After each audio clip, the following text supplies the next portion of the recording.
Welcome, everybody. My name is Brahmachari Aditya.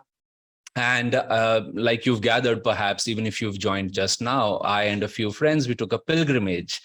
And I want to talk about one of the chapters from the Bhagawad Gita.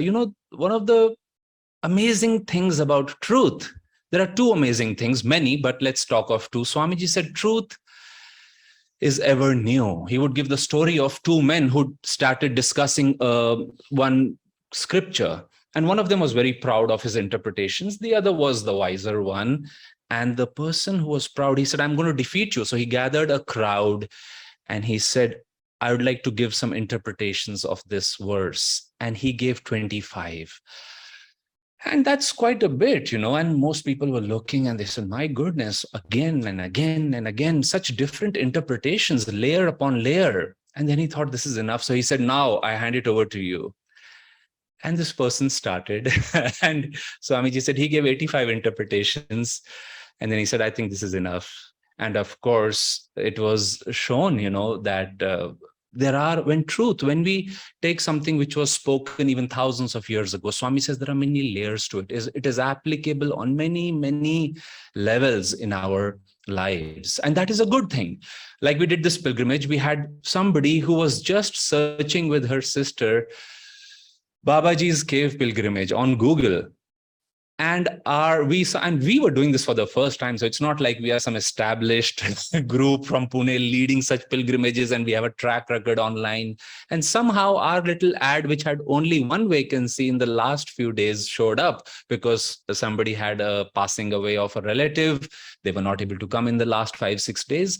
And this person said, hey, there's one vacancy in this group. And she said, I'll go with this group. And so she came there as a total newcomer, you may say, but we had a wonderful time. On the other hand, we had long-term devotees, let's say somebody like Gaurav, who had been to Babaji's cave 20 times. And there was a lot of nice interaction.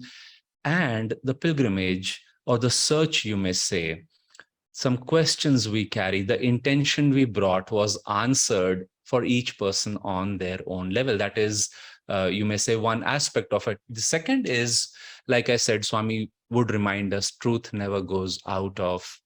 It is like Master himself said, he said, I'm bringing a new expression, but he said, this is the same truth. Or like Gandhiji, when he was practicing ahimsa, people woke up, they said, oh, ahimsa, is that your doctrine? And does it work? You're showing one by one it is working.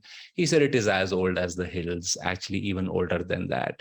That again, these reminders are good because when we are faced with certain challenges in life, it's good to go back to a scripture, and which is why we've been having this discussion, this satsang of the Bhagavad Gita for so many years every week. Now, the chapter I've chosen, some verses from the chapter are outer and the inner universe, because that is what a pilgrimage, you may say, is about. Many of us are here in person. We are in an outer reality. There's a little online reality happening over there. By the way, we are looking to our left because my TV is to the left and all of us can see you all over there. And then, as the great masters say, the true journey, the spiritual path, the goal or the experience is within. So I thought first I'll relate a few stories because, Kriyananda ji, when he lived with Paramhans Yogananda, he said, Master actually brought a very interesting new expression. For example, many times, even on this pilgrimage, we had a wonderful soul. And, the pilgrimage happens at a certain time and then our experiences, stories and such relate. And we all take as much as we are hungry for, and frankly, as much as our mind is open to. And somebody was later telling me, oh, now that the pilgrimage is over, I can share something that somebody said, and this was like this and such.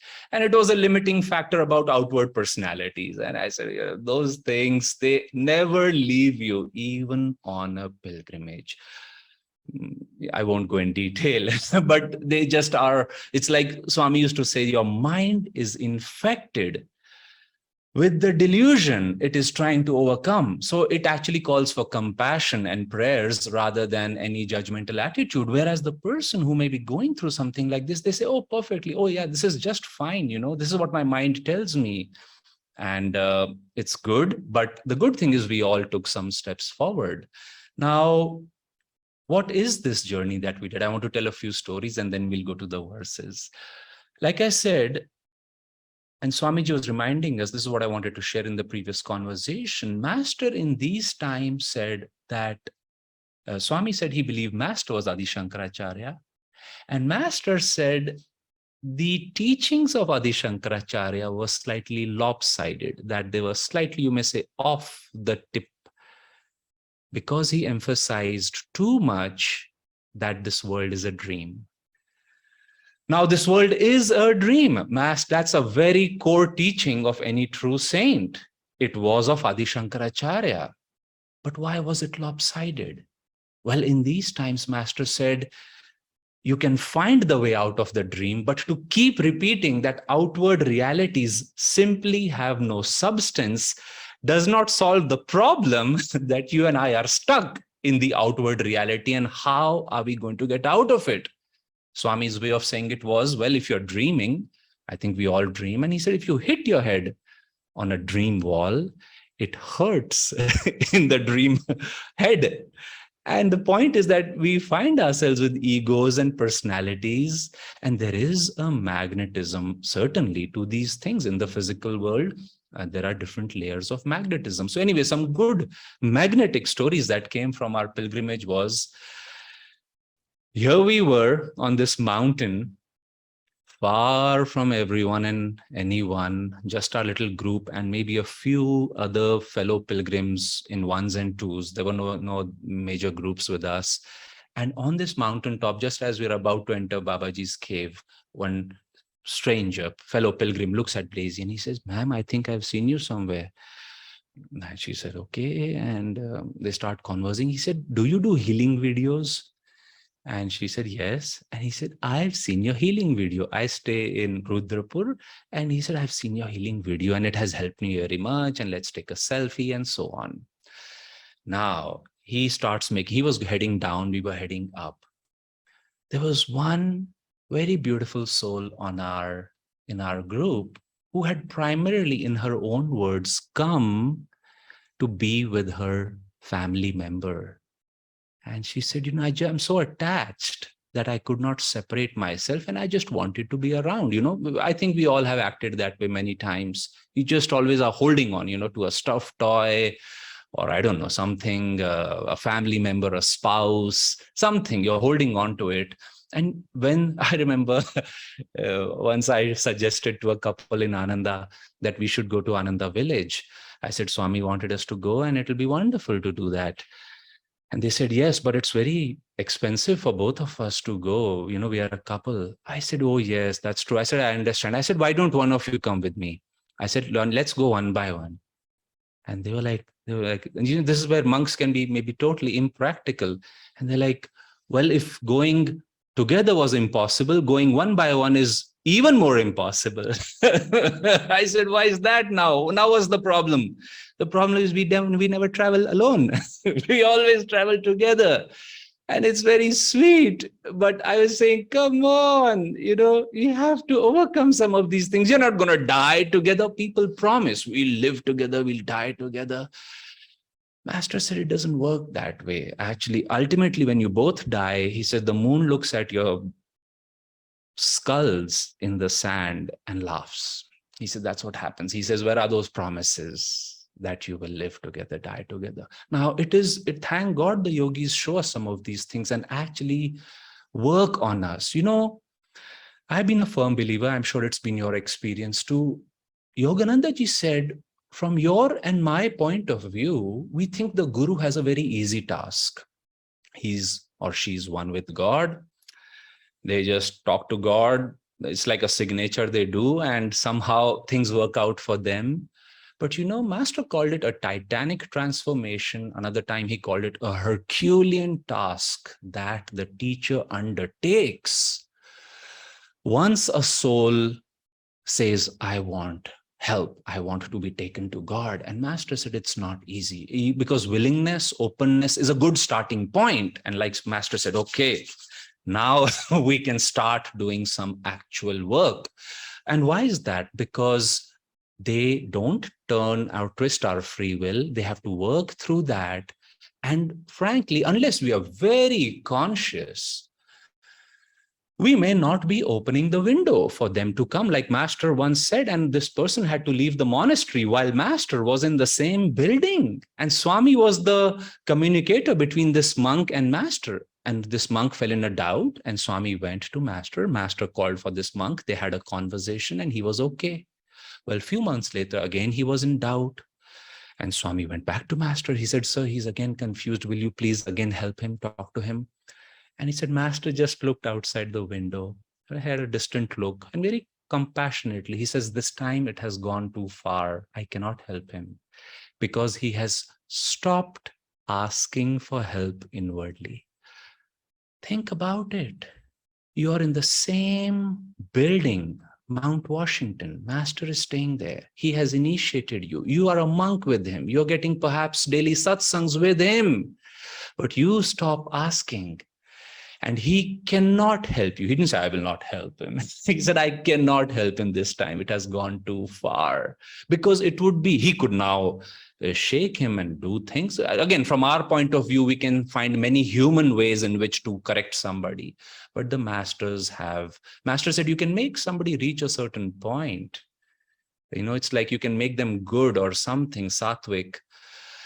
But he said, for God realization, the person ultimately has to have the hunger that they have to get tired of their ego, their likes and dislikes, their limitations, the suffocation of attachments to things, to people, those limitations, and then you go past them. So anyway, back to Mahavatar Babaji. So this relative said, "I'm always going to be next to my relative." And guess what happens? Blazy was the sweeper. She was the last person coming so that nobody is left behind. And this person got tired on the mountain, so tired that she said, I cannot go any further. I'm going to sit here. And actually, after a while, she realized, I cannot go further. You all go. And so Blazy also was sent ahead. Now, interestingly, when she was getting tired, I was with that group. So I took one bag first, then her second bag. And so her phone, wallet, money, shawl, water, everything was with me. She was without anything, including her family member finally, because she said, no, I can't go, but you all go. And it started raining. So here we are all in the cave meditating, waiting for her to come. And nobody's coming, and nobody's coming. And she starts getting hungry. She has to eat some medicines at the right time. And that devotee who had met Blazy, who had seen her video, he's headed down and he sees her sitting alone on a rock in the rain. And she said, I can't go up. He says, come. And she said, I can't go down because it's slippery. He says, let me help you. They went down. There was a hut over there. The lady was preparing some warm food. And so she had food. Then through this guy, they made some necessary phone calls and everybody met everybody else. But later in her own words, she would say that this is a challenge I was carrying for a long time. And Babaji addressed it. You see, love should not be suffocating. You can't love a plant so much that you don't give it sunlight and open air. You can't keep it small. You have to allow it to grow. That is the way of life. And so again, a very simple lesson. But when Master said we don't have attachment or familiarity with the higher reality, this is what we find ourselves stuck with. Well, another was, I had done outreach in Baroda many, many years ago, and I pleaded with 2-3 people to take it up, but everybody was busy at that time. So it never happened. And on this pilgrimage, somebody shared, I'm so glad I did a How to Meditate class in Pune. Because I was feeling guilty for the last 6 years. There was a class of Ananda announced in Vadodara, and I couldn't go because my baby was very small. I said, there was only one class in Vadodara that was announced, and that was me. And I said, it was an invitation I was responding to, that somebody had said, come to Vadodara. And I said, some people came, but I was thinking, well, Master, you told us to go. We went, we made some friends. Now Devendraji is doing a wonderful work. And she said, no, I saw that ad. I called also. But she said, I couldn't come that day, and now I have come. Another was a gentleman who is now taking discipleship. And you know where he lives? He lives in a society called Nikash Lawns, which is right next door to where Kriyanandaji and all of us lived when we came to Pune in 2008. He said, I've been staying there all the time. And he said at that time, he was into the corporate life, he was young. And he said, I was not aware of this, but he said, now I feel I'm ready for these things. When he mentioned he lives there, I said, we went to Kenchi Dham, where Mauni Ma, Neem Karoli Baba, they have their ashram, and they were both, of course, great souls, saints who've passed away. But let me tell you this interesting story, and I'll go about 15 minutes over time. Hey, Amol, nice to see you. Yeah, I hope you've passed my greetings to Raina ji. And what happened was, I got this call. I had started a library. You see, when your guru blesses you for something, outwardly, like we say, the outer universe versus inward. Outer, it can seem like a very mundane task. You may want to be a monk. He may ask you to get married. He may ask you to go back and to your profession or something. Like Master was told, go back to college and get a degree. And Master says, what has this got to do? I want to be with you, Guruji, all the time. So anyway, I had this inspiration of starting a library. And Swami blessed it. He said, yes, I like the idea very much and do the necessary. So I went door to door in 2008, and I had many library members. One was this wonderful gentleman, Mr. Raina. And he one day called me very early in the morning. He said, are you home? I said, I am. He said, I'm coming with the son of Monima. She was the foremost disciple of Neem Karoli Baba. I said, sure, most welcome. And he said he wants to meet Swamiji, but it's a fun story. Let me tell you. I said, please come, sir. So he came, and there we were sitting, and we couldn't stop laughing and just hugging each other. And he said, he said, Prabhu ki Leela, God's Leela is so amazing. I said, what happened? Tell me the story. And he said, he said, I've been asking Ma for a meditation technique for decades, her own son. And he said, she never gave me one. And one fine day, she says, why don't you go to Ananda and learn how to meditate, learn their technique? So he comes, and he's old school. So he wrote the address of Ananda Pune on a piece of paper, put it in his kurta, came via Mumbai. And in Mumbai, the place where he was staying, as a service to him, they said, sir, please give all your dirty clothes. We'll wash them and make them ironed and ready for tomorrow. And you know what happened next. They washed his kurta with the address inside it, and he wore it for his bus trip to Pune. And he reached the bus station, and he's like, my goodness, where do I go now? So what do you do when you're in a city where you don't know where to go? You call an old friend. So he calls Mr. Raina. He said, I'm in town. He said, my goodness, you're in town early morning. Why are you here? What's happening? How come you didn't tell me? And he said, I'll tell you everything. I had come with the work, but first come and pick me. I'm wherever I am. So he was picked, brought home. And he said, Ma told me to go to this organization, which is very new in Pune. I just lost their address. And he says, which organization is this? He said, it's an organization of Paramhans Yogananda. His direct disciple, Swami Kriyananda, is in town. I have come to see him. And he says, Acha, to aap Ananda aaye honge? You must have come to Ananda. He said, yes, Ananda. How do you know? But how do you know about it? He said, they are in the next building. Come, let me take you there. And so it is, he came, and they both came. They met Swami, and just like many beautiful things happened over the years then with them. So you see, we live in almost an infinite physical universe. It is certainly infinite inside, Sri Krishna says in the teachings. But within this outer universe, there are, you might say, worlds within worlds. And based on our magnetism, we attract ourselves to certain groups, places, people, of course, ultimately to a spiritual path. And ultimately through these, you might say, like a pyramid, ultimately we reach the goal of finding God himself. So let us see what are the verses for today.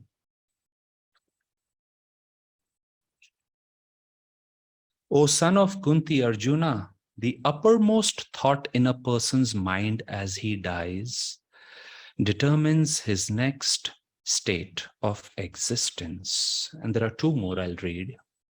Now we read this verse, And especially if you find yourself in a young body, you say, well, I'm going to work very well in this life on meditation and devotion. So when death comes, I only think of God. By that time, I have finished business, all business. And so I will enter God. And that is how we should approach life. On the other hand, that is a good longer rhythm to have. But what is the smaller rhythm within the larger? Master wrote in his autobiography, Saint Paul, quoting him, "Verily, verily, I say unto thee, I die daily."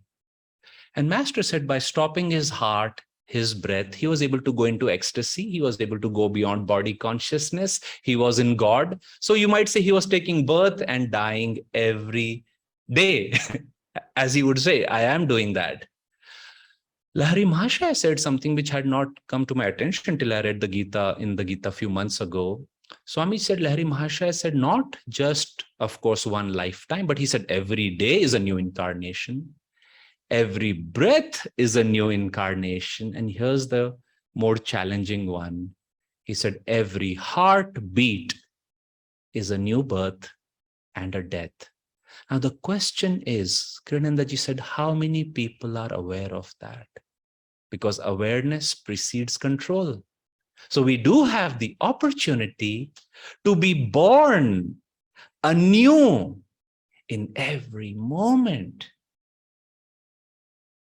And Swami said, you should not be the same person you were in the morning. Because how are you moving on the spiritual path? And many times we take this to be only an inward journey. But just like our pilgrimage was wonderful outside, the vistas were new, the conversations were new, the experience, the joy was new outside. It has to be wonderful inside. But Swami said, how many people are making a change outside? In your clothing, in your tone of voice, in your job, your interaction with others, the way you serve. One of Master's teaching is do every day something you have never done before. Don't become a psychological antique. Very, very simple, practical statements. But in our quest for inner realization, which is the goal, many times we forget to test that inner ever new joy in outer ever new creative expressions. And that's why Master said, Adi Shankaracharya's teachings were lopsided, Master said. In today's time, it is better if you apply the teachings in this way. Now, how do we take something inside, especially something we've seen outside, and the vice versa? Here are the next two verses. Krishna says, therefore, remember me throughout life and fight the battle of right action. Surrender to me your mind and understanding. In doing so, you will without a doubt come to me. That person attains the supreme effulgence, O Partha, Arjuna, who, his mind by long practice, firmly fixed on me, thinks of me only. Now, many times when we thinking of God all the time, it brings, I have to practice this. It is going to be, I have to set reminders and I should not forget this. It can bring a certain amount of tension. And again, Kriyanandaji clarifies, it is not by any amount of tension, but it's reverse, absolute relaxation that you are going to be flowing with God all the time. When we are tense, we don't understand what's going on.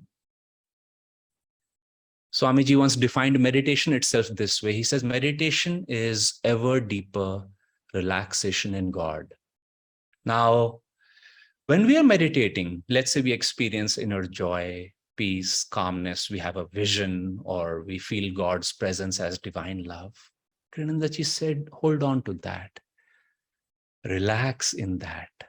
Offer yourself, your limitations, your fears, like this relative was compelled to do by outward circumstances, but this can easily be done inwardly also. It is actually the easier path. Master once said to a devotee who was, you see, if you're not sincere, these tests may not even come to you.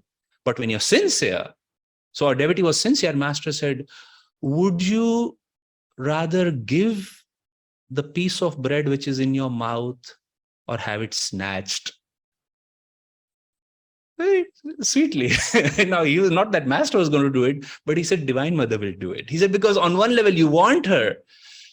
On the other hand, you are holding on to ways the way you like it. And he said, it doesn't work that way. Now, Swami clarifies a beautiful point, and I'll close with this. He says, Krishna is asking us to offer up two things over here: mind and understanding. And he says, many times, most people would say, oh, they are one and the same thing. I should offer up my understanding. He says there are two things. Mind is what perceives things as it is. It's simply, you might say, like Mon Master said, you're seeing things and it has not yet been defined. Whereas understanding is when you say, oh, this is what it means. This is what I gather from it. And Swami is saying both of those have to be offered up. Otherwise, which is why I said this beautiful friend we had on the path in this pilgrimage, and he took some. Certainly, there was a lot of blessings for everybody, but he stopped at a certain point and he said, beyond this, my mind and understanding does not want to go there. I will not go there. I'm not sure if he was even aware that he was limited, because that's the power of the mind. It says, well, I know. And we have to be very cautious over here. Swami is saying, offer the mind itself, your understanding itself, for clarity, for the purification. Another very simple example Swami gives of this, which we can apply in our daily lives, because now when you're in the Himalayas, there are very few distractions and it's easy to be focused on one thing. We are going to the cave, that's the goal. And we go there, spend long hours. Some of us went twice. So we do that. It's a goal. And again, our attention is outward. So we do things easily, which are outwardly directed. On the other hand, Kriyanandaji says that to offer your mind and understanding also means that what you're seeing outside, whether it's a test, whether it's a good thing, whether it's, especially if it's an uplifting experience, even if it's the presence of your guru, he says, ask yourself, where are you feeling the joy and blessings? Let us say, again, this relative who really loved her family member, where are you feeling the joy of the family member? You're feeling it in your heart. You're feeling it in your spine. So you can't be holding outside. It just doesn't work. When your grip becomes loose, you're going to have to open your grip. If one person dies, you will have to burn them or bury them. But if you say, the joy I feel in this person or in this pilgrimage or in this outward experience, or even the challenge I'm facing in this test, if you interiorize it, why am I feeling that? You will feel that there is something inwardly to be learned. And when we have interiorized that attention, then you may say you've learned from an outward person or circumstance or a pilgrimage. And keep that in mind, because one of the challenges of religion or the spiritual teachings is, Swami says, you bring it down to a level. Now, we should apply it on the level where we are. But Swami says most people put a cap over there. And he says, which is exactly why religious teachers and religion itself, unfortunately, interpretations of religious books, they become a certain of a mediocre kind, because people say, this is how much I can do. Well, this is how much you can do now, but then you can raise it. And for that, we need that grace. We need that devotion. We need that hunger. We need to actually, like Kunti, be a little bit in suffering all the time. Because if you're satisfied over here, then you say, well, this is what I wanted, and I will not seek anything further. So let's close today's satsang with this understanding that if we are finding, let's say, as Master said, pleasure, then happiness, then joy, and finally bliss. He says all four of these are experienced inwardly by outward stimulation or sattvic things also. A pilgrimage induces joy and bliss more than, of course, pleasure and happiness. It is a higher octave. But even that, don't feel that we'll go to Babaji cave next year. You may go next year or whenever you go to renew it. But you can keep it. You can keep that fire alive by directing that feeling inside even now. This is you might say, on some level, the message of this chapter, the outer and the inner universe. That, yes, and it's not unholy. It is part of delusion. But somebody asked, actually, it was a mole on the trip. He said, if Divine Mother is all of creation, why do we pray to her? Because we have to get out of creation. And Swami gave a beautiful answer to that, which I narrated to him. I said, you see, there's a spectrum of outward creation. Om is the high octave, and distortions of Om is the lower end of the spectrum. So Master said, if you have to live, would you choose to live in suffering, or would you choose to live in joy? When you're in joy, when you're in sattva, then you say, well, Lord, thank you for giving me, the good things in life. Thank you for giving me a taste of your presence. I don't want anything in outer creation. I want you. So you take a leap into God from the peak of proper living in creation. Whereas crime, jealousy, anger, pride, all these things pull us into the negative side. Ego, separate individuality, fears, attachments. They are all the negative sides of outward creation. They keep us in bondage. They keep us in outward creation by inducing reincarnation. Whereas when we are tired of these, you say, I only want freedom in God for myself and for others. And we stay on the right side of things. So that is the beauty. And let's take these verses in more detailed reading and understanding in this coming week. And at the right time, perhaps I'll talk to this friend of mine who had a little limited understanding. But like Swami said, you have to wait for the right time, because he's very intelligent. We can be very intelligent. And Sri Yukteswarji said it's a double-edged sword. At least keep that openness. God is never put in a box. God is not predictable, as Bhagiri Mahashaya said. His ways are ever new.